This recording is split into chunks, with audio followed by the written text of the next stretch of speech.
আসলে আইন পেশাটা একটা মহৎ পেশা। দুষ্টের দমন, মানবাধিকার রক্ষা করাই আইনজীবীদের প্রথম এবং প্রধান বৈশিষ্ট্য, এটা বলে আমি মনে করি। বিগত দিনে সারা বিশ্ব দিকে আপনি তাকালে দেখবেন যে বড় বড় রাজনীতিবিদ থেকে শুরু করে পেশাজীবীদের শুরু করে আইনজীবীদের ভূমিকা অত্যন্ত গুরুত্বপূর্ণ। এখন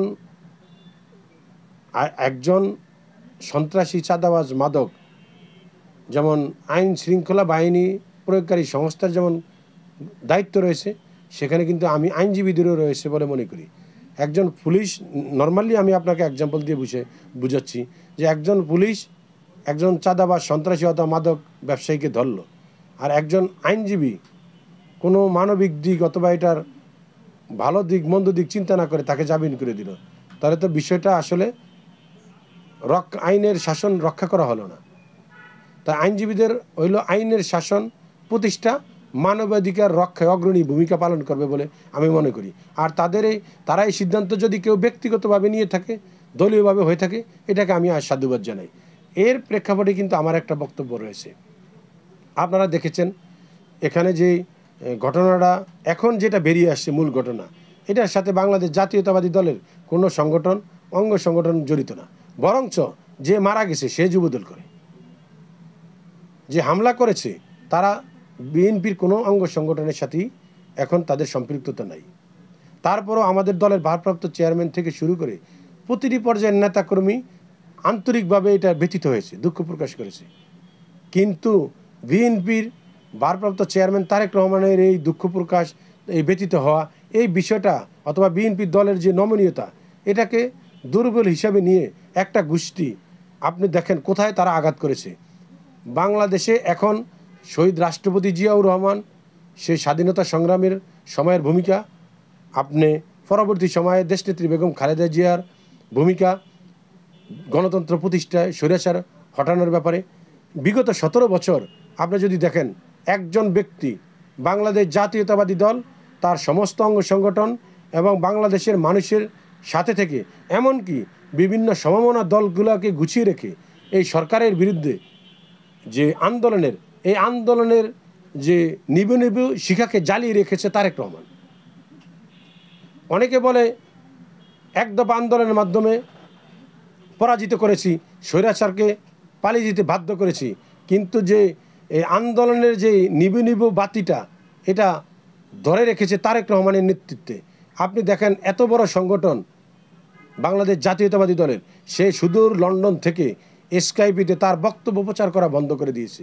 সে এই দলকে আন্দোলনের দিকে ধাবিত করে রেখেছে, দলকে গুছিয়ে রেখেছে।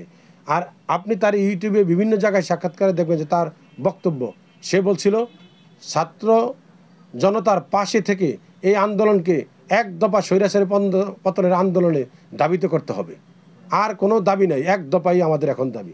তাহলে এটা তো তারা একটা গ্রুপ এখন তার ক্রেডিটকে ছিনিয়ে নিতে চাচ্ছে। আমি শুধু বলবো, আমাদের দলের ভারপ্রাপ্ত চেয়ারম্যান তারেক রহমানের ক্রেডিট নয়, একটা গোষ্ঠী সমস্ত লোকজনের এই ক্রেডিট ছিনিয়ে নিতে চাচ্ছে। আর সবচেয়ে বড় কষ্টের জায়গাটা হয়েছে কি, জিয়াউর রহমান আমাদের দেশনেত্রী বেগম খালেদা জিয়ার পরে বাংলাদেশ জাতীয়তাবাদী দলের প্রতিটি অঙ্গ সংগঠনের নেতৃবৃন্দ, সমর্থকদের কাছে এই আমাদের জনাব তারেক রহমান একটা আবেগের জায়গা, একটা আস্থার জায়গা, একটা বিশ্বাসের জায়গা। গত বছর এই দিনও যেই নেতা এই ছাত্র জনতার পাশে থেকে ভূমিকা রেখেছেন, সেই সময়ে তাকে টার্গেট করে বিভিন্ন অপপ্রচার, বিভিন্ন কুচ্চারটনা, এটা বাংলাদেশ জাতীয়তাবাদী দলের প্রতিটি নেতাকর্মী সমর্থকের হৃদয়ে রক্তক্ষরণ ঘটিয়েছে। আমি উদাত্ত আহ্বান জানাবো, হ্যাঁ, আমাদের দলের অথবা কোনো মানুষ ব্যক্তিগতভাবে যদি অন্যায় করে, আপনি আমি সবাই প্রতিবাদ করার অধিকার রাখি, এটা আমাদের নাগরিক অধিকার। কিন্তু যেই ব্যক্তি যার বাবা থেকে শুরু করে যার মা, সে নিজে শহীদ রাষ্ট্রপতি জিয়াউর রহমান, দেশনেত্রী বেগম খালেদা জিয়া, জনাব তারেক রহমান, এই 3 জেনারেশন বাংলাদেশি জাতির যখন আকাশে বিপদের ঘনঘটা, তখনই তারাই এগিয়ে আসছে একের পর এক। কিন্তু আজকে যদি তাকে নিয়ে তাকে টার্গেট করে যে তাকে হ্যায় প্রতিপন্ন করার জন্য এগুলা করে, তাহলে এটা এই পুরো জাতির জন্য এটা অমঙ্গল বয়ে আনবে। যিনি আগামী দিনের এই রাষ্ট্রকে নিয়ে ভাবেন, এই রাষ্ট্র মেরামতের জন্য তিনি রাষ্ট্র মেরামতের 31 দফা দিয়েছেন, যিনি এই রাষ্ট্রের অর্থনীতি, যে এই রাষ্ট্রের একটি সামগ্রিক রাষ্ট্র কল্যাণকর রাষ্ট্র করার জন্য চিন্তা ভাবনা করেন, তাকে নিয়ে এরকম মনোভাব, এরকম অপপ্রচার থেকে সবাই বিরত থাকার জন্য আমি উদারত আহ্বান জানাবো। এটা শুধু বিএনপি ক্ষতিগ্রস্ত হবে না, আগামী দিনে যদি তারেক রহমানের কোনো ক্ষতি হয় এই অপপ্রচারের মাধ্যমে, সেটা পুরো জাতি হিসাবে এটা আমাদেরকে মাসুল দিতে হবে। আর বিশেষ করে আমাদের বিনীত অনুরোধ যে যে কোনো গোষ্ঠী, যে কোনো রাজনৈতিক দল তারেক রহমানকে টার্গেট করে এরকম অপপ্রচার নিন্দনীয় কাজ থেকে বিরত থাকবেন। হ্যাঁ, আপনাদের যদি সমালোচনার জায়গা থাকে, বলার জায়গা থাকে, আপনারা বলেন, সমালোচনা করেন, এটাই আমার অনুরোধ। আমি আইন পেশা আসার পূর্ব ছাত্র রাজনীতি থাকা অবস্থায়, ছাত্র রাজনীতি সংযুক্ত থাকা অবস্থায় ভিএম কলেজে যখন আমি ছাত্র রাজনীতিতে সম্পৃক্ত ছিলাম, সে সময়ে বিশেষ করে ভোলা জেলার যত ছাত্রছাত্রীরা রয়েছে, ছাত্র জীবনে তাদের যে সমস্ত সমস্যাগুলো থাকে, হল সিট, ভর্তি, অন্যান্য যে অসুবিধাগুলো আছে, সেগুলো আমি স্বতঃস্ফূর্তভাবে করেছি। শত শত হাজার হাজার ছাত্রছাত্রীদের আমি উপকার করেছি। সেখান থেকে শুরু করে আমার মনে পড়ে যতদূর ব্যক্তিগতভাবে আমি সারা বাংলাদেশের, তো আপনি জানেন যে আমি সারা বাংলাদেশের সার্ভিস ম্যাটারে চাকরির মামলা, এমন কোনো ইউনিয়ন নেই বাংলাদেশে, এমন কোনো উপজেলা নেই যেখানে আমি একজন দুইজনের মামলা করি নাই। আমি করেছি সারা বাংলাদেশে, কিন্তু চরপেশন মনপুরার জন্য আমি করেছি স্পেসিফিক। আমি যখন 2012 সালে প্যানেল পুলের মামলা করেছি, চরপেশনে প্রাথমিক বিদ্যালয়ে 27 জনের মামলা করেছি, প্রাথমিক বিদ্যালয়ে তারা কর্মরত আছে। চরপেশনে 120 জন করেছি। এরপরে যে মাদ্রাসা মসজিদ প্রতিষ্ঠার ব্যাপারে আমি সহযোগিতা করেছি। আপনারা জানেন যে ইতিমধ্যে চরপেশন যে মনপুরা নদী কবলিত এলাকা, যে নদী ভাঙ্গন রোধে আমি প্রয়োজনীয় ব্যবস্থা গ্রহণ করানোর জন্য পানি সম্পদ মন্ত্রণালয় থেকে চিঠি করিয়েছি। ইতিমধ্যেই সমস্ত নদী ভাঙ্গন রোধ করার জন্য চরপেশন মনপুরায় মন্ত্রণালয় থেকে উদ্যোগ গ্রহণ করেছে। আমি আশা করি দ্রুত সময়ের ভিতরে এটা বাস্তবায়ন হবে। এছাড়াও আমি আমার যে চরপেশন থেকে দুলারহাট থানা হয়েছে নতুন, চরপেশন থেকে প্রায় 15 কিলোমিটার দূরে, এখানে প্রায় কয়েক লক্ষ লোকের বসবাস। তারা এই স্বাধীনতার পর থেকে আজ পর্যন্ত কোনো হাসপাতাল সেখানে নেই। আমি একটি 25 শয্যা বিশিষ্ট হাসপাতাল প্রতিষ্ঠা করার জন্য আবেদন করেছি, সেটারও উদ্যোগ গ্রহণ করা হয়েছে। আমি ব্যক্তিগতভাবেও যেখানে মাদ্রাসা মসজিদ প্রতিষ্ঠার জন্য আমি আর্থিক সহযোগিতা করেছি সবার অজান্তে। আপনারা জানেন যে করোনাকালীন সময়ে আমি কিন্তু বিভিন্ন ইউনিয়নে বিভিন্ন চেয়ারম্যানদের মাধ্যমে আমি যতটুকু পারেছি সহযোগিতা করেছি। এরপরে চরপেশন থেকে আপনারা জানেন যে ওই বরিশাল বাহিরের সাথে কোনো রাস্তা নেই, যোগাযোগ নেই, ফেরির মাধ্যমে যেতে হয়। আমি চরপেশন থেকে পটুয়াখালীতে যাতে দ্রুত সময়ে 25 থেকে 30 মিনিটের ভিতরে যাতায়াত করার জন্য সেজন্য ফেরি চালুর জন্য আবেদন করেছি। এটা প্রায় শেষ পর্যায়ে আছে, দ্রুতই হয়তো ফেরি চালু হয়ে যাবে। গাছিরখালে আমি যখন গণসংযোগে আমি বিভিন্ন জায়গায় গেছি, সেখানে আমাকে গাছিরখাল বাজারে গেছি, আমি নিজের উদ্যোগে অনেক জায়গায় টিউবওয়েল দিয়ে দিয়েছি, যেগুলা মানুষ সেখান থেকে সুবিধা ভোগ করছে। বিভিন্ন মাদ্রাসা বিল্ডিং করার ব্যাপারে আমি মন্ত্রণালয়ে ইতিমধ্যে 6টি প্রতিষ্ঠান নতুন বিল্ডিং করার জন্য আমি প্রস্তাব দিয়েছি, সেটা হয়তো চূড়ান্ত পর্যায়ে রয়েছে। তাই আমি মনে করি যে এই রাজনীতিতে আসার উদ্দেশ্য না, আমি ব্যক্তিগতভাবে সামাজিক কার্যক্রমের সাথে ছোটোবেলা থেকে যখন আমি পেরেছি তখন থেকেই নিজেকে সম্পৃক্ত রেখেছি। আগামী দিনেও আমি এই চরপেশন মনপুরা সহ সারা বাংলাদেশের যেখানে যদি কোনো ভূমিকা রাখার সুযোগ হয় আমি রাখবো। আর বিশেষ করে যেহেতু আমি চরপেশন মনপুরার স্থানীয় সন্তান, সবসময় মানুষ তার জন্মস্থান নিয়ে ভাবে, জন্মস্থানের কার্যক্রম করার জন্য চেষ্টা করে। তা আমি তো এর বাহিরে নয়, আমিও চেষ্টা করব আগামী দিনে আমার দল বাংলাদেশ জাতীয়তাবাদী দল থেকে আমাকে মনোনয়ন দিবে। আমি চরপেশন মনপুরা থেকে নির্বাচিত হতে পারলে চরপেশন মনপুরাকে আধুনিক নগরী হিসাবে গড়ে তুলবে ইনশাল্লাহ।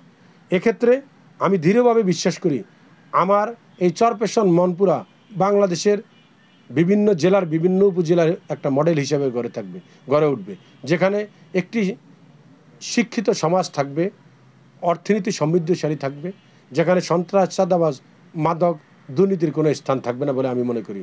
আর এছাড়া আমি আমার একটা পরিকল্পনা, স্বপ্নের কথা আমি সবসময় বলে থাকি। আমি পুরা ভোলা জেলার প্রতিটি পরিবার থেকে একজন করে যাতে বিদেশে কর্মসংস্থানের সুযোগ পায়, সে ব্যাপারে আমি উদ্যোগ গ্রহণ করব ইনশাল্লাহ। আর আমি বলবো, আমি তো সারা দেশের আইন পেশার মাধ্যমে সারা দেশে অনেক কাজ করেছি, সারা দেশের মানুষের জন্য করেছি। আপনি জানেন যে বাংলাদেশ জাতীয়তাবাদী দলের বৃহত্তর পেশাজীবী সংগঠন হয়েছে বাংলাদেশ জাতীয়তাবাদী আইনজীবী ফোরাম।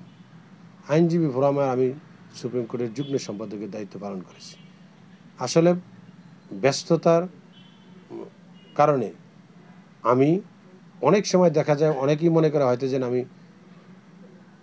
রাজনীতি থেকে অনেক দূরে চলে গিয়েছি, কিন্তু বিষয়টা এটা নয়। আমাকে আইনজীবীদের প্রথম হলো কর্মটা ঠিক রেখে, আইন পেশাটা ঠিক রেখে, কারণ এই আইন পেশার মাধ্যমেই কিছু করার সুযোগ থাকে, উপকার করার সুযোগ থাকে, একজনকে কোনো সুবিধা দেওয়ার সুযোগ থাকে। তা আইন পেশাটা যদি ঠিক থাকে, আপনি যে কোনো জায়গায় যাওয়ার রাস্তাটা পরিষ্কার থাকে। আমি এই রাজনীতিতে যেহেতু ছাত্র জীবন থেকে আমি জড়িত ছিলাম, তখনকার সময়ে আমি আমার এলাকার, আমি বিভিন্ন ইন্টারভিউতে বলেছি, ছাত্রদের যে সমস্ত সুযোগ সুবিধাগুলো ছিল এগুলো আমি পাশাপাশি দেওয়ার চেষ্টা করেছি। এরপরে আইন পেশায় আসার পরে আমি সারা বাংলাদেশের মামলা তো করেছি, বিশেষ করে ভোলা জেলার চরপেশন মনপুরার বিভিন্ন চাকরিজীবীদের বিভিন্ন মাদ্রাসা, স্কুল, কলেজ প্রতিষ্ঠা, এমপিও পাওয়ার ক্ষেত্রে আমি গুরুত্বপূর্ণ ভূমিকা রেখেছি। আমি যেহেতু ছাত্র রাজনীতির সাথে সম্পৃক্ত ছিলাম, ছাত্র রাজনীতি এবং আইনজীবী হিসাবে রাজনীতি সব কিছু মিলিয়ে মানুষের একটা ইচ্ছাই থাকে, মানুষ আইনজীবী হিসাবে পার্লামেন্টে যাবে, নির্বাচন করবে, এবং এটা নির্বাচনের মাধ্যমে জনপ্রতিনিধি হতে পারে। আপনি সবাই জানে যে আরও মানুষের জন্য যে করার সুযোগটা, এটা আরও বড় হয়, ব্যাপক হয়, প্রসার ঘটে, কাজ করাটার সুবিধা হয়। আবার না হলে যে করা যাবে না ব্যক্তিগতভাবে, বিষয়টা এরকমও নয়। আবার অন্যভাবেও মানুষ নিতে পারে যে না, এখন কাজ করতে হইলে এমপি হইতে হইবে, বিষয়টা এরকম না। আপনি একটা সংগঠনের সাথে জড়িত থাকলে, বৃহত্তর সংগঠনের সাথে জড়িত থাকলে, একজন সংসদ সদস্য নির্বাচিত হতে পারলে আপনার এলাকার কাজকর্ম করার ব্যাপারে আরও গুরুত্বপূর্ণভাবে ভূমিকা রাখা যায়। আর আমি তো অনেক আগ থেকেই, যে 18 সাল 14 সাল থেকেই আমি চরপেশন মনপুরায় সংসদ সদস্য হিসাবে নির্বাচন করার জন্য ইচ্ছা পোষণ করেছি, এবং আমি আগামী যে 13 জাতীয় সংসদ নির্বাচন হবে সেখানে আমি ইনশাল্লাহ বাংলাদেশ জাতীয়তাবাদী দল বিএনপি থেকে মনোনয়ন প্রত্যাশী। যেহেতু আমি বিগত দিন ছাত্র রাজনীতি থেকে শুরু করে এবং এলাকার মানুষের বিভিন্ন কল্যাণে, আপনি জানেন যে আমি যে প্যানেল এবং পুলে যে মামলা করেছি, মনপুরায় 27 জন, চরপেশনে 120 জন প্রাথমিক বিদ্যালয়ের সহকারী শিক্ষক পদে চাকরি পেয়েছে। চরপেশনের 3টি স্কুলের যে আপনার হলো যে এমপি বাতিল করেছে, সেই 3টা আমি হাইকোর্টে মামলার মাধ্যমে 3টা প্রতিষ্ঠানের এমপি আমি ফেরত এনে দিতে সক্ষম হয়েছি। এই ধরনের 50টির উপরে প্রতিষ্ঠানের মামলা আমি সারা বাংলাদেশে করেছি। চরপেশনে বিভিন্ন প্রতিবন্ধীদের মামলা আমি বিনা ফিতে করেছি। এই রিসেন্ট এই 1 মাসে হয়নি, ভোলা জেলায় ইসলামী ফাউন্ডেশনের 45 জনের চাকরি, তারা চাকরি থেকে তাদেরকে বাদ দিয়ে দিয়েছিল। আমি তাদের এই চাকরি, তার ভিতরে চরপেশনে 11 জন রয়েছে ইসলামী ফাউন্ডেশনে, তারা চাকরি ফেরত পেয়েছে। তা আমি বলবো যে যেহেতু আমি আমার এই কর্ম এবং এলাকার চরপেশন মনপুরার স্থানীয় সন্তান, বিগত দিনের ছাত্র রাজনীতি এবং আমার কেরিয়ার, মানুষের প্রতি যে আমার কমিটমেন্ট, এলাকার প্রতি যে আমার কমিটমেন্ট, সব কিছু বিবেচনা করে আমার বাংলাদেশ জাতীয়তাবাদী দল, নীতি নির্ধারণী ফোরাম এবং সর্বোপরি দেশনেত্রী বেগম খালেদা জিয়া, আমার দলের ভারপ্রাপ্ত চেয়ারম্যান তারেক রহমান আমাকে আমার দল থেকে মনোনয়ন দিবে বলে আমার দৃঢ় বিশ্বাস। আসলে এটা কিন্তু একাধিকবার আমি বলেছি, আইন পেশায় আমি আসার পর থেকে আমি আজ পর্যন্ত যে সমস্ত মামলা মোকদ্দমা করেছি তার 99%ই চাকরি সংক্রান্ত, শিক্ষক এবং অন্যান্য চাকরিজীবীদের মামলাই এখানে। এটা যেমন আমি প্রফেশনালি করি, আর কিছু কিছু কাজ আছে, কিছু কিছু মামলা আছে যেগুলো আমি শুরু থেকে আইন পেশার শুরু থেকেই আমি বিনা ফিতে চ্যারিটি হিসাবে করে থাকি। আসলে দিন শেষে সব কিছুর শেষে মানুষ তো আমরা মারা যাব, শুধু আমার কর্মরাই থেকে যাবে, আপনার বেঁচে থাকবে মানবিক কাজগুলা। এখন দেখা গেল আমি 100টা রিট পিটিশন করলাম, 500 জন মানুষের মামলা করলাম, এর ভিতরে যদি আমি 50 জন মানুষের কাজ চ্যারিটি হিসেবে করি, ফ্রি করি, তাতে সেই লোকগুলো উপকৃত হবে। আর এই আমার মানবিকতাটার মাধ্যমে আমি মরে যাওয়ার পরও আমার এই কর্মের মাধ্যমে আমি বেঁচে থাকব। আর এটা যেহেতু আমি শুরু থেকে করে আসছি, এটার মাধ্যমে আমি আইন পেশায় এই কাজটা করার মাধ্যমে আমি অনেক পরিতৃপ্তি পাচ্ছি যে না, আমি ব্যক্তিগতভাবে আমার কর্মের মাধ্যমে কোনো মানুষ উপকৃত হচ্ছে, কোনো মানুষ সুবিধা পাচ্ছে, তার যে অসুবিধা ছিল চাকরি, সেক্ষেত্রে সে একটা উপকৃত হয়েছে। এই যে একটা তৃপ্তি মানুষের জন্য করা এবং উপকার করার মাধ্যমে নিজেকে বাঁচিয়ে রাখা, নিজের কর্মটাকে ধরে রাখা, সেখান থেকেই আমি শুরু করেছি, আমি এখনও করে যাচ্ছি। আর আগামী দিনে আমি যতদিন বাঁচব, আমি যতটুকু পারবো আমার এই পেশার মাধ্যমে, যেহেতু আমার প্রফেশন, আমি তো একটা ফি নেই, মামলা মোকদ্দমা করি, এটাই স্বাভাবিক। কিন্তু আমি বিশেষ ক্ষেত্রে যেটা আমি যেমন প্রতিবন্ধীদের মামলায় আমি কোনো টাকা পয়সা শুরু থেকেও নেই না, আর ভবিষ্যতেও আমি নিব না ইনশাল্লাহ। এছাড়াও অনেক শিক্ষক আছে, মাদ্রাসার শিক্ষক আছে, অনেক চাকরিজীবী আছে।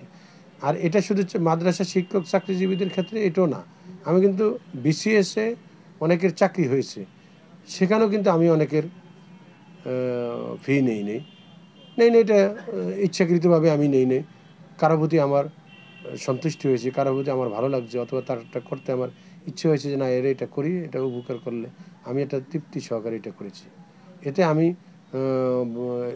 আমি বলবো একটা আত্মতৃপ্তি আমি খুঁজে পেয়েছি সবসময় ভালো কাজের ভিতরে।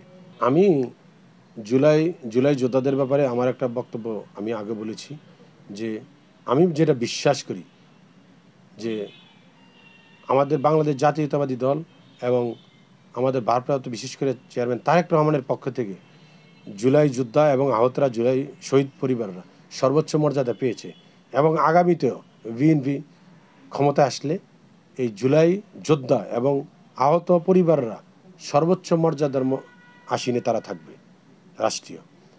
আর আমি ব্যক্তিগতভাবে যেটা বলবো, ভোলা জেলার যে বিশেষ করে চরপেশন মনপুরায় 13 জন শহীদ হয়েছেন, আমি ব্যক্তিগতভাবে সবসময় তাদের সাথে যোগাযোগ রাখার চেষ্টা করেছি। আমি যতবারই এলাকায় গিয়েছি তাদের কবরগুলো জিয়ারত করেছি, তাদের পরিবারের খোঁজ খবর নিয়েছি। আমি আর্থিকভাবে তাদের সরাসরি নিজ হাতে তাদেরকে অর্থ সহযোগিতা করেছি।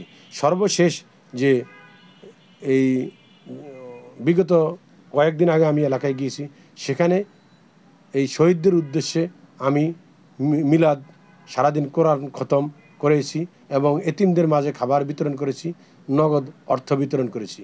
ইতিমধ্যে আমি চরপেশন যে 13 শহীদ পরিবার রয়েছে তাদের পরিবারের সাথে যোগাযোগ করেছি, তাদের সমস্ত কবরস্থানগুলোকে আমি পাকা করার জন্য উদ্যোগ গ্রহণ করেছি। পর্যায়ক্রমে আমি এগুলোর ব্যবস্থা গ্রহণ করব। এছাড়া ভোলা জেলার যে শহীদ পরিবার রয়েছে তাদের ভিতরে যদি কেউ চাকরি প্রত্যাশী থাকে, আমি ব্যক্তিগতভাবে যোগাযোগ করতেছি, তাদের ঢাকা শহরে বিভিন্ন কোম্পানিতে অথবা যদি কারো সরকারি চাকরি করার যোগ্যতা থাকে সেটা আমি তাদেরকে চাকরি সংকুলন করার জন্য আমি চেষ্টা করব। এটা নিয়ে আমি কাজ করছি। ওকে, আপনাকে